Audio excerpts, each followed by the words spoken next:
Baik, terima kasih Mbak MC yang selalu setia menemani kita dan memeriahkan acara dan memulai acara. Selamat siang Bapak Ibu sekalian, Assalamualaikum warahmatullahi wabarakatuh, salam sejahtera bagi kita semua. Tentunya pertama-tama kita harus bersyukur kita bisa bertemu pada hari ini kepada Sang Pencipta yang menentukan segala-galanya, termasuk insya Allah akan diselenggarakannya Jazz Goes to Campus The City Series bagian kedua. Sedikit ralat tadi MC saking semangatnya mengatakan 31 Agustus ya. Enggak, 31 Juli. Oke, berarti contekan saya yang salah ya? Ya, oke. Diralat ya, 31 Juli Bunga? Daripada ada ini satu kesalahpahaman nanti. Siap. Saya juga ingin menyambut perwakilan dari Dinas Pak Fikri, terima kasih datangannya, dan seluruh rekan-rekan artis, musisi jazz, ada Bang Harvey, ada Bang Riki, ada Mbak Lydia, ada Mas Gilang. Terima kasih atas meluangkan waktunya, dan tentunya di sini ada pelaksana, yaitu Pak Untung Pranoto. Teman-teman, mungkin di antara teman-teman juga sempat hadir di preskon JGTC TCS pertama ya, dan sempat mendengarkan latar belakang dari JGTC TCS The City Series.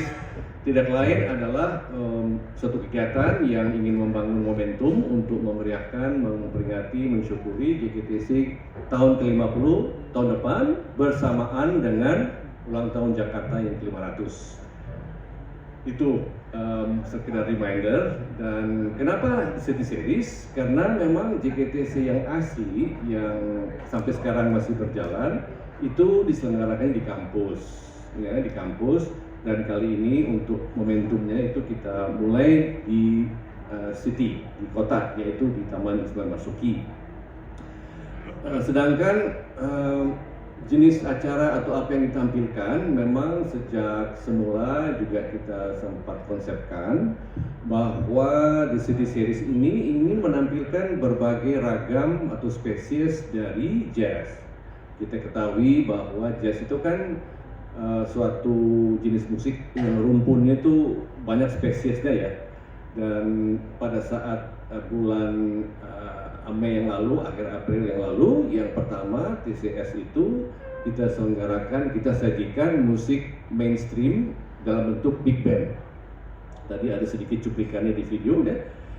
Satu jenis atau spesies dari jazz yang mainstream, yang swing ditampilkan pada saat itu dengan big band oleh Bandung Jazz Orchestra, BJO, Bandung Jazz Orchestra, big band yang luar biasa ya. Kali ini yang kedua TCS, JGTC ingin menampilkan jenis spesies yang lain, ya, yaitu jazz yang lebih ke fusion, ya, ke jazz rock. Walaupun ada beberapa lagu juga yang lebih ringan, tapi intinya ingin menampilkan jenis musik yang spesiesnya lebih ke fusion, yang sempat happening sejak tahun 85-an, pertengahan 80 ya. Selama beberapa tahun, dan sebenarnya sampai sekarang tidak punah. Fusion itu tidak punah, masih ada terus. Dan kali ini tanggal 31 Agustus, salah juga, 31 Juli kita akan tampilkan Jazz Fusion. Kemudian nanti pada bulan November JGTC aslinya, yaitu diselenggarakan di Depok, itu menampilkan spesies jazz yang lain lagi, yaitu lebih ke pop, ya, jazz pop, sesuai dengan festival jazz yang lebih dekat dengan anak-anak muda gitu ya, karena mereka juga harus diberikan preferensi, diberikan alternatif juga, bahwa jazz itu tidak hanya satu tapi juga banyak. Insya Allah tahun depan kalau diselenggarakan lagi, insya Allah JGTC The City Series akan menampilkan spesies yang lain lagi, masih banyak spesies yang lain lagi. Itu saja sebagai latar belakang penampilan ataupun konsep dari JGTC The City Series yang kedua. Nanti kita dalam tanggung jawab dan juga pemaparan dari teman-teman artis ini akan menyampaikan hal yang lain. Sekali lagi saya ucapkan banyak terima kasih kepada teman-teman artis jazz musisi yang sempat hadir pada siang hari ini. Ini dulu intronya, terima kasih. Assalamualaikum warahmatullahi wabarakatuh. Terima kasih Mas Andra. Baik, kita akan mempersilahkan Bapak Fikri Arifin, Ketua Subkelompok Pembinaan Ekonomi Kreatif Bidang Ekraf Dinas Pariwisata Ekonomi Kreatif Pemprov DKI Jakarta untuk memberikan sambutan terkait dengan bagaimana keberadaan Jazz Goes to Campus The City Series ini terkait dengan menuju 500 tahun usia Jakarta tahun depan, sekaligus juga menjadikan Jakarta menjadi pusat untuk pemberdayaan ekonomi kreatif dan juga ekosistem musik. Silakan. Baik, terima kasih saudari MC dan juga yang saya hormati di sini Pak Chandra Darusman beserta dengan Pak Untung dan juga rekan-rekan dari pengisi acara Jazz Go to Campus Volume 2 Pak ya. Ya, mohon izin sebelumnya Pak Chandra dan Bapak Ibu semua bahwasanya sedianya Pak Kepala Dinas hadir, namun karena memang ada agenda yang tidak bisa diwakilkan dan juga waktunya bersamaan, jadi mohon maaf beliau tidak bisa hadir, namun memang beliau sangat antusias terhadap kegiatan Jazz Go to Campus Volume 2 yang akan dilaksanakan tanggal 31 Juli di Teater Besar Taman Ismail Marzuki. Tentunya dari sisi Disparekraf dan juga pemerintah Provinsi DKI Jakarta tentunya sangat menyambut baik karena memang yang penyelenggaraan pertama Pak Chandra ya sama juga di Teater Besar Tim acaranya berlangsung dengan sangat baik dan juga itu sangat mendorong terkait dengan perekonomian dan juga ekonomi kreatif tentunya di sektor musik. Tentunya yang volume 2 ini sudah diinformasikan dan dipublikasi bahwasanya adalah fusion jazz dan juga ini adalah Karimata dan Krakatau itu adalah legendaris jazz Indonesia. Tentunya dengan penyelenggaraan tanggal 31 Agustus itu akan menambah, maaf koreksi, jadi ketularan ini Pak. 31 Juli menjadikan DKI Jakarta menjadi kota global yang tentu menyambut ekonomi kreatif tentunya di sektor musik. Mungkin itu Bu. Cukup Pak Fikri, tepuk tangan dong Pak Fikri sudah memberikan mewakili ya Pemprov DKI memberikan dukungannya terhadap Jazz Goes to Campus. Pak Fikri fansnya Karimata atau Krakatau? Bang Harvey, kali dia? Tentunya masih mendengarkan. Oke. Ini pejabatnya generasi milenial nih kayaknya Mas Chandra ya. Keren. Tepuk tangan dong untuk Pemprov DKI ya. Penasaran kayak apa ya nanti pada hari Jumat malam tanggal 31 Juli, berapa hari lagi? 4 hari lagi kita akan bertemu dengan dua band legendaris dan juga solois yang pastinya juga menjadi ekosistem musik jazz Indonesia. Kita minta bocorannya dari Mas Untung Pranoto, beliau adalah penyelenggara Jazz Goes to Campus series 1, series kedua ini yang akan kita tonton, termasuk juga yang menjadi orang yang bertanggung jawab untuk kemasan panggungnya. Ada dua band legendaris. Seperti apa UP bertemunya Karimata dan Krakatau pada Jumat besok ini? Silakan. Ya, bismillahirrahmanirrahim. Assalamualaikum warahmatullahi wabarakatuh. Terima kasih buat teman-teman wartawan media, Mbak Lydia, Bro Gilang, oleh Bro, karena kita seumuran, tapi nggak juga sih ya. Om Chandra, Om Diki, Om Harvey, juga Om Diki Basuki. Kalau kita bicara Jazz Goes to Campus Series 2 ini sebetulnya plan kita tuh jauh-jauh hari, lama banget. Ini mempertemukan dua jagoan ini kayak ngumpulin The Marvel ya, ketemu Krakatau sama Karimata nih. Karena kan dua legend ini kalau kita bilang, kalau saat ini mungkin levelnya kayak Dewa ketemu Noah kali ya. Jadi kalau di musik rock pop gitu mereka, kalau di jazz itu Karimata Krakatau. That's why sebetulnya ini dalam plan kita tuh memang udah jauh-jauh hari kita kepingin dua band ini ketemu di satu panggung. Berapa lama nggak ketemu ya? Om bilang, Om Chandra di panggung. Kalau manggung dalam misalnya gini, hari ini Krakatau, besok Karimata, belum lama di Daheng, ya kan? Tapi yang mereka collab dalam satu panggung itu udah, aku sempat kemarin semalam ngobrol juga sama Indra Lesmana. Udah lama banget ya katanya mereka ini nggak pernah apalagi collab, dan mereka tuh latihannya juga mungkin besok ya Om Chandra. Jadi mereka pun berasa bahwa menyanyikan lagu jazznya Karimata, Karim Krak, atau menyanyikan lagunya Karimata itu suatu apa ya, suatu tantangan sama rekreasi musik buat mereka mungkin ya. Jadi insya Allah apa yang dicita-citakan disupport sama Pemprov DKI ini, Disparekrafnya bisa ngebuat event ini, apalagi ada Om Harvey. Dulu kan kita ketemu Om Harvey susah banget ya, Om Riki Basuki, Mbak Lydia.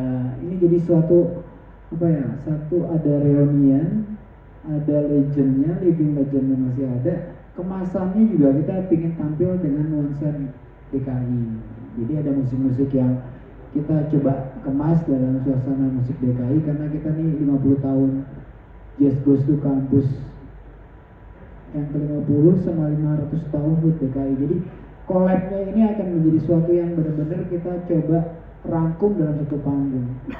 Sementara itu sih Tel, jadi insya Allah kita mengasih hiburan, kemasan yang benar-benar kita kepingin semua orang tuh punya memori ketika nonton konser ini.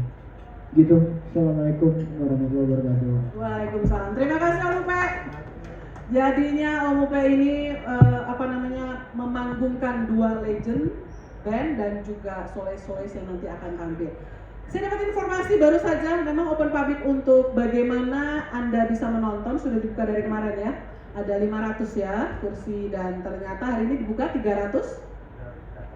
Pendaftar pertama, siapa yang mau nonton tanggal 31 Juli, 300 penonton pertama. Nanti dikasih tahu ya, per hari ini Senin tanggal 27 Juli bisa ada. Yes. Ini yang nyambung. Ya, kemarin kita buka, kita nih bukan ya Om Chandra, Om Gilang, Om Harvey, Om Riki, Tante Lip, Om Fikri. Kita buka cuman sehari atau 2 hari ya. Terus kita tutup lagi. Karena kita takut antusiasnya tinggi banget. Jadi kita tutup dulu. Karena kita nunggu juga dari Disparekraf, dari pengisi acara kalau mau masukin audiens atau ikut berpartisipasi. Jadi kita close dulu. Nanti kita buka lagi hari ini. Jadi takutnya kalau dibuka dilepas semuanya, tempatnya nggak cukup karena kapasitas cuma 1.200. Jadi alhamdulillah antusias penontonnya bagus banget, Pak Fikri. Jadi insya Allah jadi tontonan yang meriah. Iya. Informasinya bisa ditambahkan ya betapa besarnya antusias dari penonton. Kita akan langsung menyapa, terima kasih Om Upe informasinya. Kita akan langsung menyapa para artisnya, pengisi acara. Kok kayak acara 17-an yang ngomong pengisi acara. Ladies first dulu. Mas Gilang katanya ladies first dulu. Oke. Saya nggak ngikutin contekan, nggak apa-apa ya. Izin dulu. Oke. Katanya Mas Gilang, kita sapa dulu Kak Lydia Nur Said. Ada mikrofonnya Kak Lydia? Ada. Hai. Kak Lydia, perkenalkan, saya Telmi Rusmi Tantri, saya wartawan juga, siaran radio juga, dan juga penggemar semua yang ada di depan sini. Bukan peres, karena faktor U juga, dari zaman saya SMP sudah tahu lagu-lagu dari yang ada di depan sini. Kak Lydia, tampil sendiri, seperti apa nanti kolapsnya dengan dua band ini atau bagaimana? Dengan Karimata. Ya, boleh cerita sedikit. Kolaps dengan Karimata sebenarnya ini buat saya pertama kali ya manggung, karena sekalipun kita udah lama nggak ketemu, hanya ketemu satu kali di studio rekaman, tapi buat saya nggak ada tantangan yang berarti karena kita udah sehati ya. Dan musik Karimata memang favorit saya juga, kita sama-sama penggemar jazz begitu, dan saya juga sering membawakan lagu-lagu berirama jazz. Oke, apakah juga nanti penampilannya selain nyanyi juga memainkan alto atau tenor saksofonnya atau bagaimana? Ampun. Kali ini saya nggak bawa tenor saksofon, saya hanya nyanyi aja. Nyanyi saja. Biasanya kan kalau nyanyi diselingi dengan memainkan saksofon. Iya biasanya, cuma kali ini sudah ada pemain saksofon dari Karimata juga. Oke, sip lah. Jadi menyanyikan lagunya Karimata atau bagaimana nanti? Iya, album saya yang waktu itu ya dengan Karimata. Lagu-lagu itu ya? Iya, lagu-lagunya Karimata. Oke, lagu-lagu singlenya Kak Lydia dengan Imania juga akan dibawakan Kak? tanya sama bos kita. Oke. Chandra, kayaknya. Tanya dulu ya, oke. Karena ini khusus Karimata kan? Yes, Iya. oke, siap. Tepuk tangan dulu dong untuk Kak Lydia. Oke, masalahnya masih ngobrol-ngobrol dulu. Kita coba dulu ke Krakatau. Ya, di sini ada drummernya yaitu Mas Gilang Ramadan. Beliau akan cerita pada kemana personal yang lain. Mbak Igi segala macam? Ada. Mewakili. Mewakili ya. Oke, ada yang mau disampaikan nih? Ada dua legenda ya yang hadir. Gimana nih? Ya, saya ingin mengucapkan terima kasih dulu untuk Krakatau bisa tampil bersama-sama Karimata karena pada tahun, nah nggak enak nih kalau seandainya nyebut tahun tuh terkesannya kayaknya udah lama banget dan merujuk ke umur gitu, nggak enak. Tapi memang pada tahun itu tahun kalau nggak salah ya di 80-an lah, 87, 87. So, kami tampil bersama-sama di sebuah kota di Surabaya kalau nggak salah, Surabaya. Sampai kami waktu tampil pun juga siapa yang duluan sampai flip coin, siapa yang itu exciting gitu pada saat itu. Jadi kayak main musik kayak badminton, jadi siapa yang menang siapa yang kalah. Tapi sesudah itu entah bertahun-tahun, puluhan tahun, ya tentunya persahabatan, pertemanan, selalu bertanya ini kita kapan lagi ya melakukan pertunjukan bersama-sama. Ya sering sih kalau ketemu, kapan kita tampil bersama-sama? Ya nanti, good idea. Jawabannya selalu good idea. When?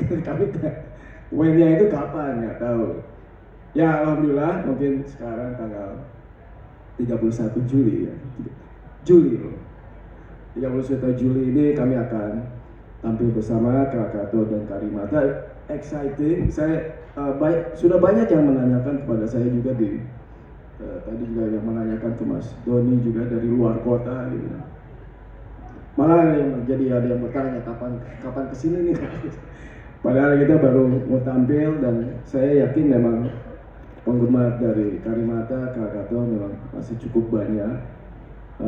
Dan memang kami pun dari Krakatau ini kami berempat sekarang juga ada dibantu sama Berry dan Andri Dinur, tentunya untuk kami juga mereduce umur sedikit supaya semangatnya sama seperti mereka, dan mudah-mudahan kami tampil nanti dua grup ini akan memberikan kesenangan tersendiri untuk para fans kami yang selalu mengikuti puluhan tahun ini. Oke, thank you. Luar biasa ya. Dua fans dari dua band ini pastinya kayak apa? Kayaknya kapasitasnya berapa? Oke, 1.200 ya? Nggak cukup bikin 2 hari dong. Iya, kemarin ada nanya bilang kapan datangnya aja ke Jakarta udah nanyain. Tuh, yang dari luar kota ya? Kapan latihan di studionya? Om Chandra ditanyain. Iya. Jadi kita posting tuh, mereka tuh punya preferensi orang-orang tertentu dari Karimata. Yang ditanya juga Erwin Gutawa. Oke.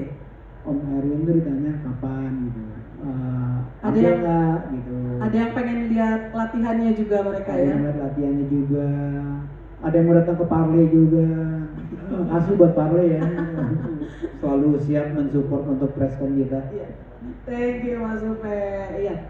Kalau Mas Gilang tadi bilang kalau nyebutin tahun jadi ketahuan umur nggak apa-apa, itu berarti kalau saya punya prinsip, if you look younger than your age, We still young. it's not about your skin or skincare, it's about your spirit. Spiritnya nih, awet muda semua, bener gak sih? Tepuk tangan dong, wow. Dari tahun 80-an ya, kalau 87 terakhir ketemuan berarti 40 tahun, hampir ya.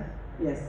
Oke, kalau ini juga kayaknya udah melintasi waktu, saya nyebutnya sampai Highlander. Ada Bang Harvey Maleholo. Hai Bang Harvey, apa kabar? Baik. Oke, Bang Harvey, seberapa dekat dengan jazz sehingga merasa Jazz Goes to Campus ini memang jadi panggung yang memang akan menjadi menarik untuk disinggahi oleh Harvey Maleholo?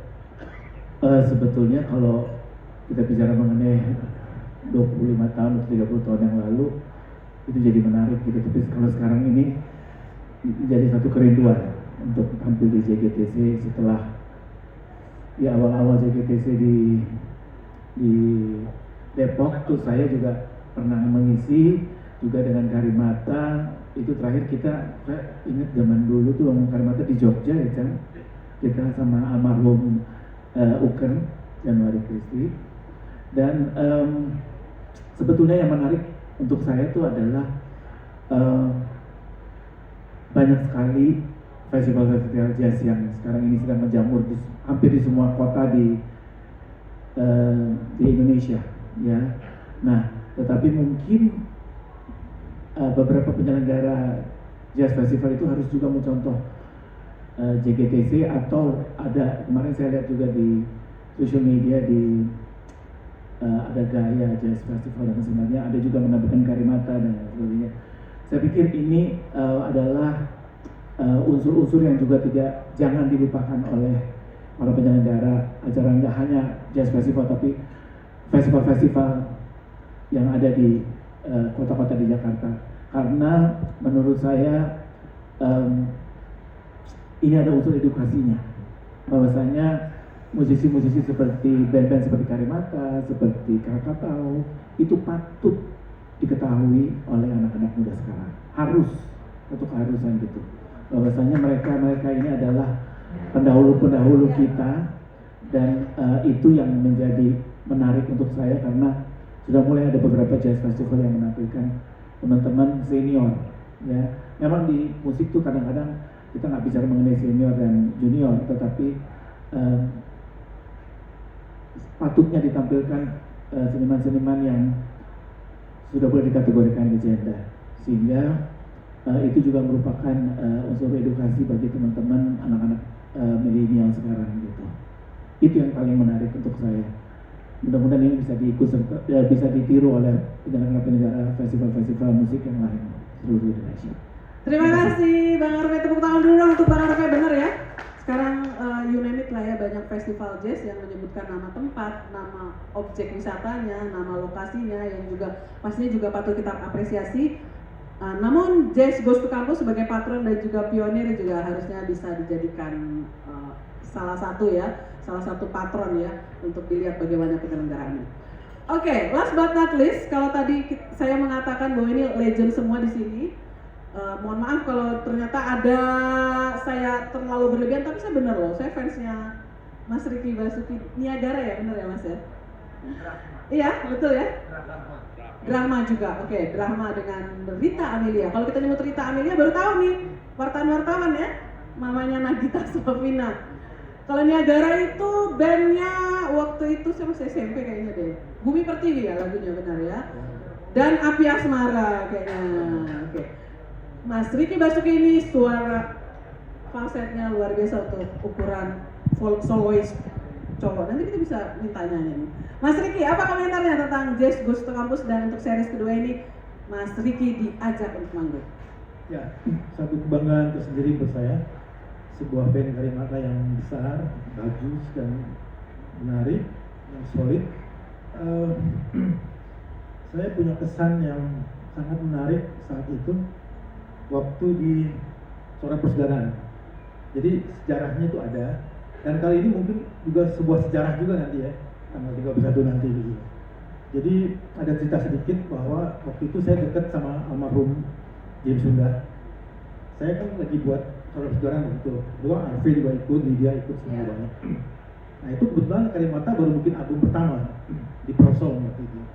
Nah terus James melihat, wah ini bukan kayaknya cocok dibuatkan dengan Ricky gitu. Januari Kristi. Yang terjadi ini lagu yang terjadi ini. Karena ada keunikan gitu loh. Saya bisa falset, terus Januari Kristi itu Uken dengan alto, dengan suara altonya gitu. Jadi menjadikan sebuah lagu yang unik gitu kan. Nah itu semua yang inspirasi dari James Sunda saat itu gitu. Akhirnya saya ikut, masuk sama Chandra juga. Ya terjadilah itu, terjadi sebuah lagu itu gitu loh. Menjadi hasil yang saya kira unik ya, bisa terima sampai saat ini gitu. Kira-kira gitu, Pak. Jadi nanti duetnya atau kolapsnya dengan Lydia. Oke. Lagu-lagu yang mana itu Mas Riki? Yang terjadi. Itu aja. Ya. Satu, ada lagi yang lain dengan Ya. band yang lain kah? Enggak, cuma dari mata aja. Oh, jadi suara atau partnya Januari Kristi diisi oleh Kak Lydia? Iya, betul. Oh, oke. Sekedar informasi sambil browsing dong, handphonenya jangan hanya buat lihat TikTok ya. Suara Persaudaraan adalah kumpulan dari penyanyi-penyanyi tahun 80-an setelah heboh waktu itu Bob Geldof dan juga Quincy Jones bikin lagu untuk membantu Ethiopia yang waktu itu sedang kekeringan. Indonesia juga punya Suara Persaudaraan. Benar nggak sih betul? Betul ya? Oke. Dan ada albumnya itu dinyanyikan rame-rame gitu ya. Albumnya dinyanyikan rame-rame, salah satu singlenya yang tadi disebutkan oleh Mas Riki Basuki duet dengan Januari Kristi. Tahu Januari Kristi? Kamu browsing dong sayang. Iya. Januari Kristi. Apa sih judulnya? Gejolak Imanku itu apa? Judul lagunya Mas Arif? Gejolak Imanku. Ya itu ya. Oke. Jangan saya aja yang kehebohan karena banyak legenda di depan saya. Anda berpartisipasi yang namanya preskon harus nanya kerja dong. Dan di sini ada mikrofon sudah ada dibayar sama panitia untuk dipakai. Itu cuma stand mic-nya doang, runnernya ada. Oh keliling. Nggak di sini saja. Oke, kita kasih kesempatan dulu untuk Irul dari Berita 1 ya Irul ya. Irul kerja dong. Nggak apa-apa saya biasa jalan-jalan. Oke, kita coba Irul, setelah itu Eri. Waduh, pada mencar-mencar duduknya. Oke. Setelah Irul, Adit, Eri ya. Ayo. Cowok-cowok ini pada selalu memperkaya angle tulisan. Oke. Nanti langsung dioper ke belakang ya, Bro. Mikrofonnya silakan. Irul dari Berita 1. Ya, selamat siang. Saya Irul, Berita 1. Mungkin ini perwakilan yang dari kampusnya belum ada ya, Pak? Oh, itu yang preskon yang pertama. Kampusnya nggak apa-apa, alumninya Mas Sandra juga alumni UI loh ya. Oh, alumni UI Fakultas Ekonomi. Perwakilan kampus juga ya? Nggak satu kampus sama saya. Mau perwakilan kampus yang mana nih? UI kan? Ya enggak. Ini kan ibaratnya awalnya sendiri kan dibuat Jazz to Campus kan memang buat kampus sendiri yang dinikmati. Kalau ketika sekarang mungkin Mas Chandra sendiri melihat bahwa pergeseran musik di Indonesia ini kan udah mulai sangat jauh juga dibandingin mungkin zaman-zamannya Mas Chandra masih kuliah atau Mas Gilang masih kuliah. Apa yang ditawarkan mungkin nanti untuk Jazz Goes to Campus, mengingat banyak kolaborasi antara genre musik dengan antar genre musik, misalkan yang sekarang banyak disukain anak-anak muda kan lebih banyak ke arah-arah yang di TikTok tuh yang ada jogetnya sendiri. Apakah nantinya di sini juga akan mengarah ke situ untuk dalam tanda kutip menggait generasi muda agar bisa suka dengan jazz? Mungkin itu, Mas. Baik, Irul. Pertanyaannya, seberapa relate jazz? Saya bonifikasi ya, Irul. Ya. Pertanyaannya, seberapa relate Jazz Goes to Campus walaupun ada DNA-nya jazz dengan menggait calon penonton yang usianya di bawah lagi, mungkin generasi Z sekarang yang dalam tanda petik pakai kalimat terpapar musik-musik di TikTok. Begitu kali ya? Oke, sehingga relate untuk penontonnya. Ih gila, ini zamannya nyokap bokap gue nih keren juga gitu kan, sampai akhirnya mereka teredukasi bisa menikmati musik yang baik dan benar dari band-band yang ada di depan Anda semua dan penyanyi-penyanyi. Saya pakai kata-kata dari band yang baik dan benar. Silakan Mas Chandra, ada Ya, jawaban? sebelum saya lanjutkan, saya ingin mengundang di sini ada Mas Dwiki Darmawan. Mana sudah datang Mas Ini, Dwiki? iya, tokoh kita hai. nih, tokoh Hai Mas Trakalau. Dwiki, sehat Mas. Ya, silakan. Yes. Terima kasih, Mas Dwiki. Terima kasih. Iya, Mas Irul, musik kan dinamis ya. Dan saya teringat waktu Beatles muncul pada masanya, orang tua saya juga bertanyakan ini musik apa gitu ya. Padahal diterima oleh orang-orang anak muda seperti saya gitu ya.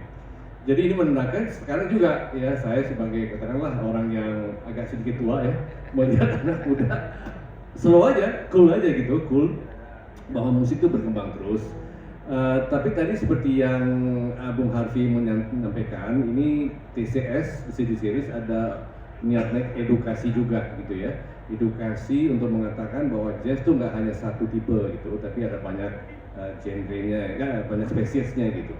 Jadi dengan begitu anak muda sekarang kan ini ya kepo ya, ingin tahu ya, ingin tahu. Jadi mudah-mudahan dengan kita menampilkan berbagai macam spesies jazz, mereka lebih terinfo lagi dan bisa mengapresiasi berbagai spesies jazz yang ada di dunia.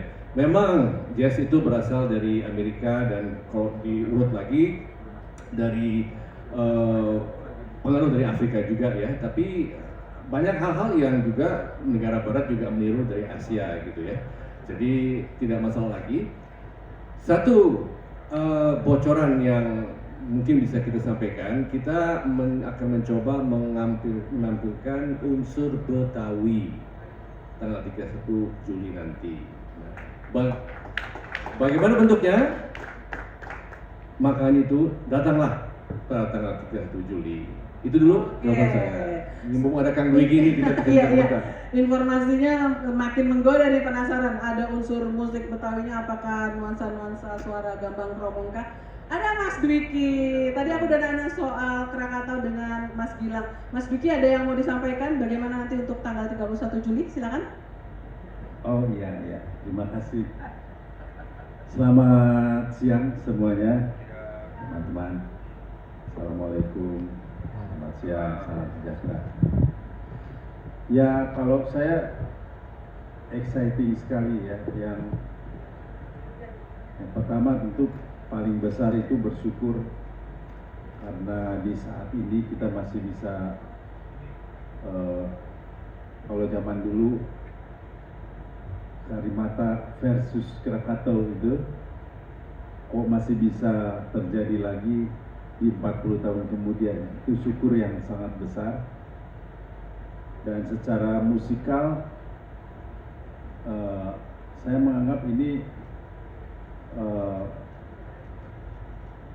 kalau yang penonton-penonton seangkatan kita ingin bernostalgia, tapi saya berharap Gen Z yang baru kayak menemukan musik yang baru buat mereka gitu. Intinya Krakatau dengan Karimata itu kayak saudara ya,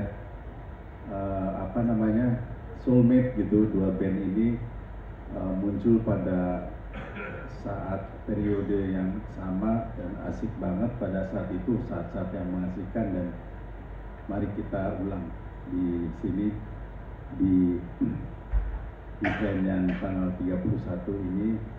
Dan terima kasih buat Mas Chandra dan yang merupakan pendiri dari JGTC, juga PKI, Mas Upe dan semua tim yang sudah mengundang kembali, berinisiatif mempertemukan kembali Krakatau dengan Karimata. Dan juga ada Om Harvey di sini, Mas Harvey, panutan saya ngefans banget pada beliau. Dan sampai jumpa di tanggal 31. Terima kasih. Terima kasih Kang Dwiki, luar biasa. Di pertemuan dua raksasa di ekosistem musik jazz Indonesia dari masa ke masa. Ibaratnya kayak Argentina ketemu sama Spanyol kemarin kali ya. Tadi soalnya Mas Chandra bilang inget dulu ketika Beatles keluar, orang tua beliau mengatakan apa nih musik gitu ya, nikmatin ya. Gara-gara ngomong Beatles baru selesai Piala Dunia, saya jadi inget lagu Hey Jude gara-gara ada Jude Bellingham kan. Oke, ini udah campur-campur nih otak kita nih. Oke, ada di mana mikrofonnya? Ya, Adit silakan dari Suara Merdeka. Berdiri dong, Dit. Assalamualaikum warahmatullahi wabarakatuh. Selamat siang. Saya Adit dari Jakarta Suara Merdeka. Pertanyaan pertama saya buat perwakilan Pemprov DKI, mengingat ini menyangkut 5 abad Jakarta ya, Pemprov DKI sejauh mana dukungan strategis yang diberikan untuk acara ini dan apa target dampak ekonomi dan pariwisatanya bagi Jakarta. Yang kedua, pertanyaannya buat Mas Upe, di situ tertuliskan acara 31 Juli jam 7 sampai jam 9. Kesana kayaknya pendek banget ya. Apalagi yang tampil ini kan musisi-musisi besar. Terus gimana caranya mengatur waktu performnya agar penonton merasa terpuaskan dan nggak terkesan buru-buru? Itu aja Mas. Terima kasih. Terima kasih Adit dari Suara Merdeka. Ini pertanyaannya sebenarnya megapolitan banget. Pak Fikri, ada jawabannya nggak? Iya. Silakan. Terima kasih tadi pertanyaannya Pak Adit.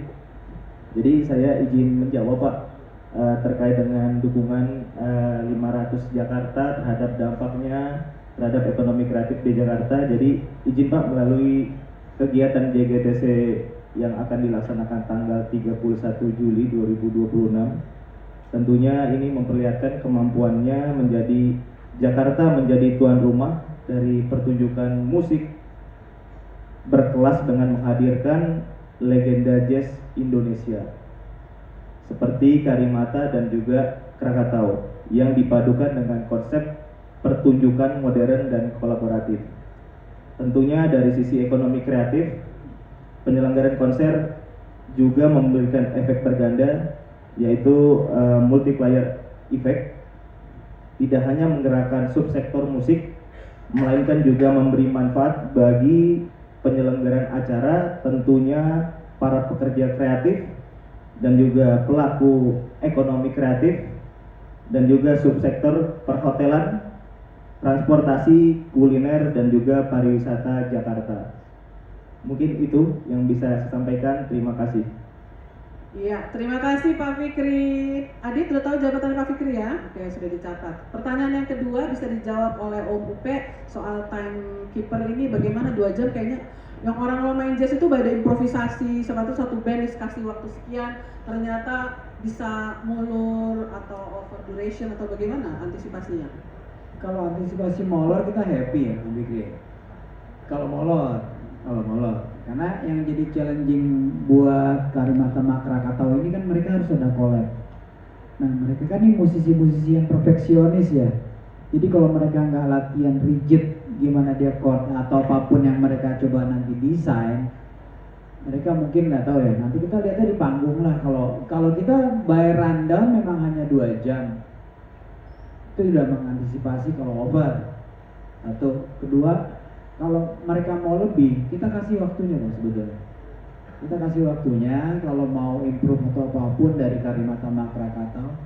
Tapi balik lagi, kita mengapresiasi juga. Kalau too much juga, kan kayak lagunya Queen, too much love to will kill you kan. Jadi kita kepingin itu pas aja, nggak terlalu banyak. Tapi orang bisa menikmati dan pulang itu yang paling kita pingin banget ketika nonton konser kita tuh apa sih? Oh, konser itu berkesan. Konser itu memang keren. Ini udah berapa puluh tahun sih sebetulnya Om Chandra, Om bilang, Om Diki nggak pernah collab sama Karimata. Hampir 40 tahun tadi disebut ya? Hampir 40 tahun. Bayangin 40 tahun kita pecah telur di acara JGTC yang didukung sama Tempo. Kita kepingin itu benar-benar jadi sumber apa ya namanya, inspirasi buat anak muda. Kalau musik itu sebenarnya nggak terbatas usia, nggak terbatas senior tadi seperti Om Arfi yang ngomong. Kemasannya kita bikin lebih light. Jadi jazz itu nggak kaku kayak kanebo orang bilang, enggak kok. Jazz itu ternyata bisa dinikmatin. Dan saya pelajari juga jazz JGTC ini, Jazz Gosu Kampus ini ceritanya nggak cuma soal kreatif ketika kita bikin kemasan panggung. Jadi saya banyak belajar kenapa anak UI itu pinter-pinter menjadi IO. Ternyata dari Jazz Gosu Kampus ini mereka dilatih ya. Mereka itu membuat event tanpa bantuan orang luar. Nah jadi kita juga pingin mengeduket itu bahwa JGTC itu memang suatu event yang dibawa sama Pemprov ke Jakarta. Jadi event yang tadi 2 jam atau 2 jam lebih yang membekas dari sisi look, performing, kreatif juga nanti mereka nih tektoknya udah kayak dibilang Om Dwiki juga, mereka kayak saudara, tapi kali ini kita aduin di atas panggung. Jadi kebayang ya, jadi Karimata sama Krakatau tuh kalau ngisi festival mungkin mereka gantian, habis ini Krakatau, Karimata, Krakatau, Karimata gitu. Ini enggak, ini dua-duanya di atas panggung. Jadi dua-duanya main saling collab musiknya, dan kita pingin, saya aja pribadi ya mungkin udah banyak konser yang kita buat ya, tapi kita belum pernah ngaduin mereka berdua di atas panggung. Jadi satu mimpi saya juga membuat mereka di satu panggung ketika kita dikasih amanah sama Pemprov bikin JGTC ini nih, dua band ini harus ditemuin. Jadi insya Allah itu jadi memori yang baik buat kita semua. Oke, 2 jam, kalau kurang nanti bisa ada toleransinya, bisa sampai kita jam. teriak aja nanti one more, Oh, Once iya. more. Om Gilang sama Om Dwiki sama Om Chandra insya Allah main terus ya. Dit yang paling keras nanti, once more-nya ya. Ya, ada di mana mikrofonnya? Ada di Eri? Ya, boleh, silakan. Ya, selamat siang semua. Saya Eri dari Akuratnya. Saya ingin menyoroti soal, kan ada fungsi edukasi di Jazz Goes to Campus ini. Dan edukasi itu pasti larinya akan kepada bagaimana membuat terutama generasi muda itu tertarik dan mau ikut serta menunjukkan kemampuan mereka dalam musik jazz. Nah, di event ini ada nggak kira-kira memunculkan sebuah regenerasi baru dari kelompok-kelompok jazz kampus misalnya, atau kelompok band-band jazz baru gitu, yang mungkin bisa menunjukkan skill dan kemampuannya yang mungkin suatu saat nanti tidak akan kalah dengan Krakatau dan Karimata gitu. Seperti itu. Mungkin terima kasih. Assalamualaikum. Oke. Seperti apa ini masalah regenerasi? Mas Chandra nanti bisa membantu menjawab. Dan juga saya pengen tahu soal regenerasi, kita minta komentarnya Bang Harvey. Solois udah banyak ya regenerasi sekarang, tapi komentarnya seperti apa? Lalu apakah ada the next of Lydia Nur Said, the next of Ricky Basuki ya di zaman sekarang? Silakan Mas Chandra. Ya, terima kasih Mas Adit. Memang JGTC yang di Depok itu dan yang sekarang itu satu kesatuan keseluruhan ya. Waktu preskon pertama mereka juga hadir di sini, dan sekarang sudah waktunya masanya kuliah lagi, mereka kembali kuliah. Jadi memang serangkaian kegiatan menuju 8 November kalau tidak salah ya, JGTC yang ke-49 itu ada berbagai macam kegiatan, antara lain ada JGTC Band Competition, Jazz Band Competition. Dan itu kalau nggak salah saya juga salah satu jurinya pada saat itu, dan itulah tempat di mana band-band jazz anak muda kita tampilkan. Dan kalau saya mengamati dari sekitar 30 lebih ya peserta itu, sekitar setengahnya itu bermain jazz ya. Ini mengembirakan ya, menandakan bahwa memang ada regenerasi dan itu berjalan terus. Dari sejak semula memang JGTC itu seperti Chandra Kawah di Muga ya, menampilkan jazz anak muda yang anak muda juga ya. Dari sejak tahun 78 itu selalu ada aja setiap tahun tuh musisi-musisi jazz yang muda, yang sekarang sudah tua sudah sekitar 40 tahun yang lalu ya. Jadi regenerasi berjalan terus dari tiap tahun ke tahun, dan bahkan dulu itu yang muncul tuh pemain keyboard muda ya, pemain gitar. Sekarang itu pemain-pemain tiup yang banyak tampil. Ini suatu hal yang sangat menggembirakan karena tren ini melengkapi ya, tidak hanya keyboardis muda, gitaris muda, tapi juga pemain saxophone, pemain trompet, trombon, bahkan harmonika.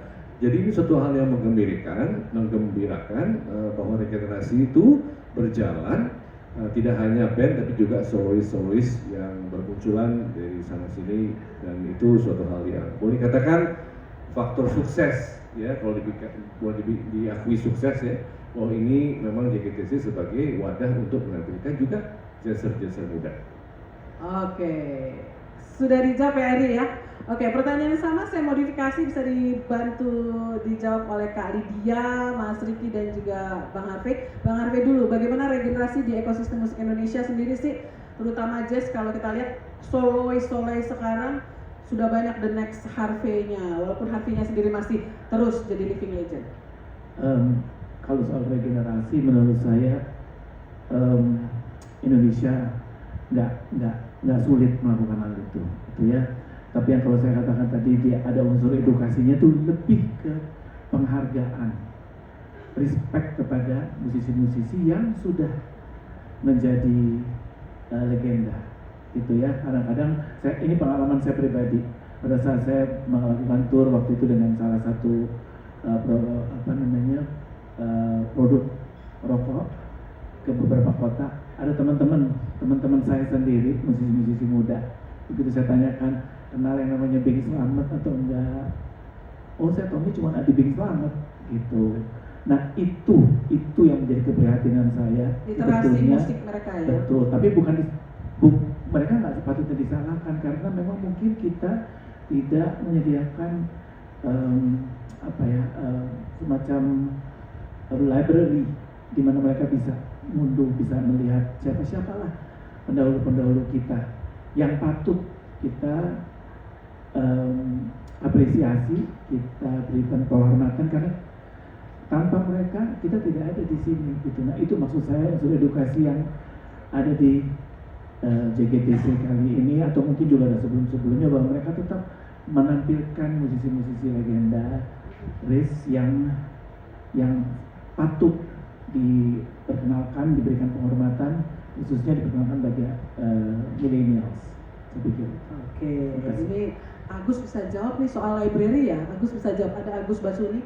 Saya ingat dulu kan sebenarnya ada rumah musik Indonesia sekarang dalam bentuk digital, informasinya bisa di enggak nggak sih Gus? Ada di mana? Sedikit ya boleh ya? Diskusi sedikit, minta tambahan waktu ya.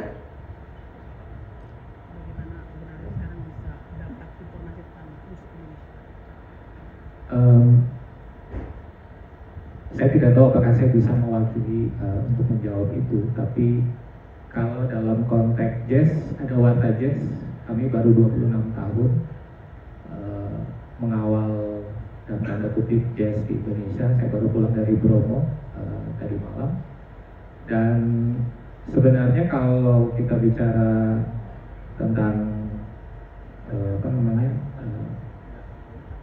pendidikan atau mungkin edukasi dalam konteks anak muda, banyak sekali tadi sudah disebut oleh Mas Chandra, ada kompetisi jazz dari DGTC dan beberapa festival di Indonesia juga menyelenggarakan hal yang serupa. Tapi saya sepakat juga seperti apa yang disampaikan oleh Mas Harvey, karena salah satu yang menarik, legenda seperti Mas Harvey itu bisa mengajak Shadow Puppet Quartet ya. Mungkin tidak banyak yang tahu, dan mungkin di sini peran orang-orang atau teman-teman saya di sisi media bisa mengangkat cerita tentang itu, karena kalau tidak pernah diceritakan nggak pernah ada yang tahu. Dan tidak kenal maka tidak tahu, bukan tidak sayang. Harus dipublish ya, kita sebagai wartawan bantu mempublish ya informasi itu ya. Nah, mungkin salah satu dari yang ini sebenarnya juga mau saya tanyakan kepada para narasumber di depan. Mumpung nih kesempatannya di 500 tahun menuju ke 500 tahun Jakarta dan menuju ke 50 tahun JGTC, barangkali mungkin menarik kalau Pemprov DKI mengambil sebuah inisiasi, artinya mengendorse IP JGTC ini. Saya tahu ini masih akan diselenggarakan sampai tahun depan, tapi barangkali mungkin bolehlah kalau ini bisa diagendakan tiap 3 bulan sekali. Karena salah satu venue representatif di Indonesia itu ya salah satunya di PIN, di Teater Jakarta gitu. Dan kalau itu bisa jadi ruang bagi teman-teman muda, bisa dikombinasi ya, yang senior dan junior, itu mungkin akan jadi salah satu legacy yang bisa ditinggalkan bagi generasi selanjutnya. Nah, pertanyaannya dalam konteks yang sama untuk Krakatau dan Karimata, dua-duanya sudah pernah menggarap musik tradisi, apalagi Kang Diki gitu, kerjanya keliling dunia melulu gitu. Apakah ada rencana atau barangkali mungkin setelah ini bisa direncanakan untuk merekam dan dirilis ke DSP, karena anak muda sekarang lebih banyak dengerinnya di DSP, atau misalnya juga nanti menjadi official sound yang tersedia di TikTok. Tapi konteksnya kali ini adalah musik jazz khas Karimata dan Krakatau dengan nuansa Jakarta. Kayaknya keren. Oke, terima kasih Agus. Ditodong banyak ternyata ya. Oke, soal literasi atau informasi tentang bagaimana bintang-bintang legend sudah terjawab lah ya paling tidak dari jazz.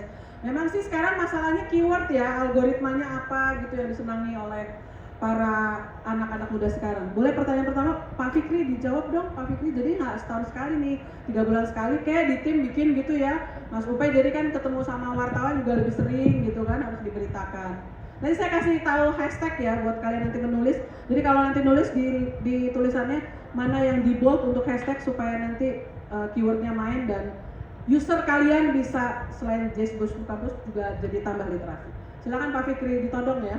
Baik, terima kasih tadi saran dan masukan.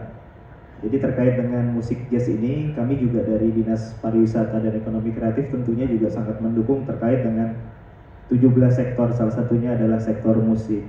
Tentunya tadi yang Bapak sampaikan itu bisa menjadi masukan buat kami ke depan, karena kami juga ada kegiatan terkait dengan inkubasi dan juga bimbingan teknis terkait dengan sektor musik. Itu mungkin menjadi bahan kami untuk nanti berlapor ke pimpinan yang lebih tinggi agar apa yang tadi Bapak harapkan untuk penyelenggaraan musik khususnya jazz itu bisa digiatkan lagi dan difasilitasi di area tim. Setahun 3 bulan, mungkin nanti kita setahun 3 kali gitu ya? Ya, nanti itu mungkin menjadi bahan kami untuk berlapor ke pimpinan terkait dengan kegiatan di area tim. Terima kasih. Ya bisa quarter, bisa setengah tahun sekali gitu ya Gus ya. Oke, thank you Pak Fikri. Dicatat loh ini Pak Fikri nih loh. Pejabat Pak Fikri, dicatat ya ada rekamannya. Insya Allah ya. Oke, next Mas Dwiki mau cerita bagaimana nanti bisa ditambah juga dengan Mas Andra dari Karimata soal musik tradisi atau world music lah ya, yang Krakatau kan sudah gapek lah ya, udah gacor gitu kan. Bagaimana?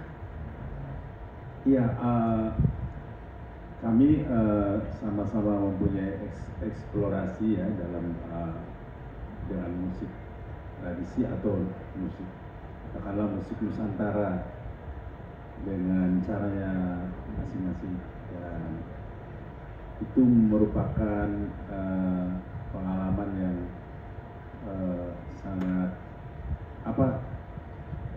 sangat cukup sensasional buat kita, karena bagaimana menampilkan musik tradisi itu ke pentas global, kira-kiranya begitu. Bentuknya ada yang dikatakan jadi fusion, ada yang dikatakan jadi semacam world music atau etnik ya, atau etno gitu. Namun pengalaman kita memang sebuah kolaborasi ini memerlukan effort yang luar biasa. Ada research, ada eksperimen dulu dan sebagainya. Seperti juga pendahulu kita yang sudah melakukan itu ya sebelumnya, banyak effort yang diperlukan. Jadi memang itu tidak bisa instan ya, tapi boleh juga kalau ke depan kita bisa melakukan itu lagi dan dengan cara masing-masing, apakah jadinya fusion atau lebih ke world music. Yang jelas musik-musik yang otentik itu memang di mana-mana sangat diminati dan bisa menjadi bekal yang baik untuk memperkenalkan Indonesia di pentas global. Saya rasa begitu. Baik, terima kasih Mas Dwiki. Sudah ya Gus ya? Oke, pertanyaan sama tadi saya lompat dari Bang Harvey, nanti bisa juga dijawab oleh Mas Riki dan terakhir dengan Kak Lydia. Mas Riki, soal regenerasi sendiri soalnya gimana? Mas Riki kan juga anak band ya pada masanya gitu ya. Band ada Niagara, Drama dan dengan suara yang sangat khas. Kalau di mata Mas Riki Basuki seperti apa solois sekarang, terutama yang male ya, dengan ciri khas suaranya tidak harus musik jazz. Komentar dikit dong, silakan. Ya, saya sih sedikit sependapat seperti Harvey tadi ya. Jadi saya pikir memang wadahnya harus cukup dieksiskan gitu di Indonesia. Di wadah-wadah seperti kontes, teman kita dulu kan ada itu ya, festival ya. Nah di sini saat ini saya perhatiin kurang gitu. Nah, itu wadah-wadah itu aja yang saya pikir harus ditambahkan. Juga apa ya?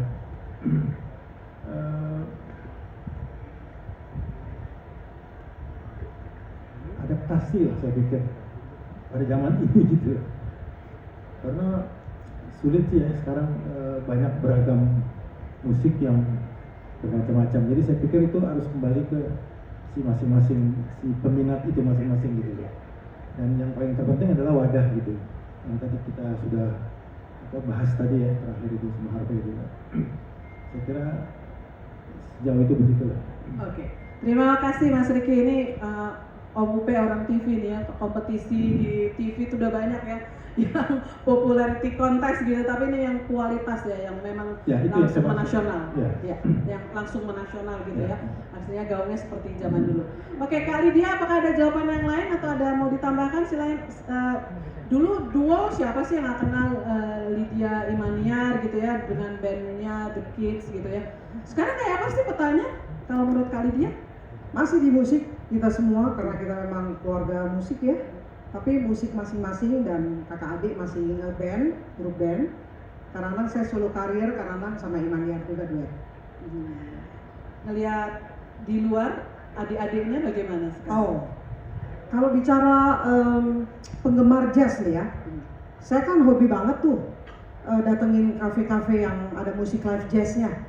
Itu luar biasa perkembangan jazz untuk anak-anak Gen Z ya, karena saya melihat ternyata mereka-mereka ini sekarang di university ya tertentu ya, seperti UPH gitu tuh ada spesial untuk mereka belajar musik jazz. Ternyata dosen-dosennya juga musisi-musisi jazz, itu yang saya tahu ya. Jadi anak-anak ini jazznya berkembang ya, dan saya kagum sekali sama anak-anak Gen Z, muda-muda terutama, penyanyi juga, pemusik juga. Dan sekarang udah saya lihat ada jazz gunung ya, ada maraton jazz ya. Nah itu anak muda semua, anak-anak muda ya, baru umur 16 tahun, 17 tahun dia bisa improvisasi, udah lips ya, udah bisa atlet secara lips ya, secara nyanyi gitu. Dan mereka tuh bagus banget, dan saya bangga bahwa jazz ternyata nggak mati. Jazz is not died, tapi jazz itu still alive gitu. Jazz itu hidup gitu ya, saya bangga. Diulang dong, Kak Lydia, udah direkam belum? Tadi yang kalimatnya terakhir, jazz is not died and still alive. Udah kerekam ya. Oke, tepuk tangan dong, pas banget ya Kak Lydia menjadi closing. Saya cuma mau mengatakan bahwa alhamdulillah ini Kak Lydia saya tanya dengan hal yang sama, paling tidak ini untuk memberikan kita gambaran teman-teman wartawan bahwa dunia itu tidak selebar apa yang ada di jemari kita ketika kita scroll sosial media. Ternyata Kak Lydia memberikan kesaksian bahwa di kafe-kafe tadi ya, kita yang kurang update atau bagaimana, paling tidak kita tidak merasa underestimate untuk generasi sekarang, dan kita optimis musik jazz terus berkembang dari generasi ke generasi. Salah satunya yang dimotori oleh Jazz Goes to Campus. Tepuk tangan dulu dong untuk para narasumber yang di depan. Kita akan take a picture happy family together. Depan yuk.